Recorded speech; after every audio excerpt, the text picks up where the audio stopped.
Welcome to Nasdaq Trade Talks. I'm your host, Jill Malandrino, Global Markets Reporter at Nasdaq. Joining me at the market site in Times Square, we have Jill Martinez. He's the founder of the Latino Startup Alliance. We're going to take a look at tech diversity and inclusion for National Hispanic Heritage Month. Jesse, it's great to have you with us. Yeah, well, thank on you for Trade having Talks. Welcome. Latino tech entrepreneurship, it's certainly on the rise. It is.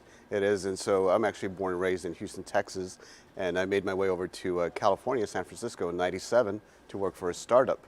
And so that was my whole introduction to the world of tech, startups, Silicon Valley, and stock options. And so I was actually employee 27 of this startup. In less than a year, we went from a startup to part of a public company via 2 acquisitions. So it was a nice way to get introduced to Silicon Valley. It most certainly is. Now, tech diversity and inclusion. Any room for improvement there? Oh, we have so much room for improvement.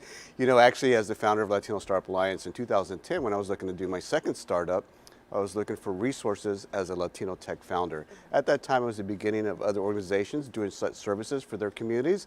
And so I did a few Google searches, couldn't find anything, so that became the foundation for Latino Startup Alliance in early 2011. We started with 6 people in the Mission District of San Francisco as a meetup group. Fast forward, we're over 1,000 members globally. With that, it's taken me to the White House 4 times. Oh, wow. Previous administration, and then also the Clinton Global Initiative, and then most recently it connected me to Salesforce in 2016, where we did a partnership with Salesforce for Startups. And eventually that led to me being the first entrepreneur in residence at the Salesforce Incubator, which is now called Salesforce Accelerate.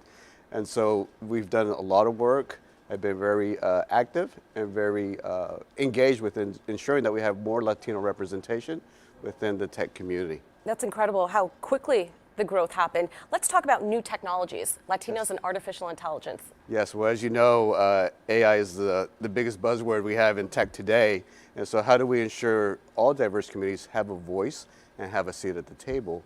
And so in our work and our mission as Latinos working in AI is how do we make sure that there's more awareness, more education, a pipeline of talent, and then also ensuring that we have innovation in that area. And then lastly, just ensuring as we talk about automation, how do we protect some of our communities so that they do have that opportunity to be part of this new economy? All right, now let's wrap it up here with some thoughts around National Hispanic Heritage Month. It really is a celebration of Latino culture and how you're woven into the American fabric. Yes, well, as you know, this is a very critical time in our country.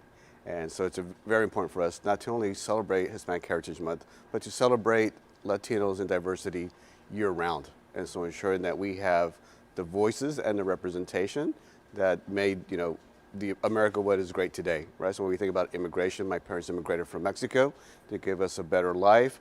And so we want to do the same in protecting the rights of other immigrants, especially dreamers and those that represent DACA as well. All right, thanks so much for joining us on Trade Talks. We're happy to be a voice and help spread the word. Thank you for having me this morning. And thanks for joining us at Market Site. I'm Jill Malandrino, Global Markets Reporter at Nasdaq.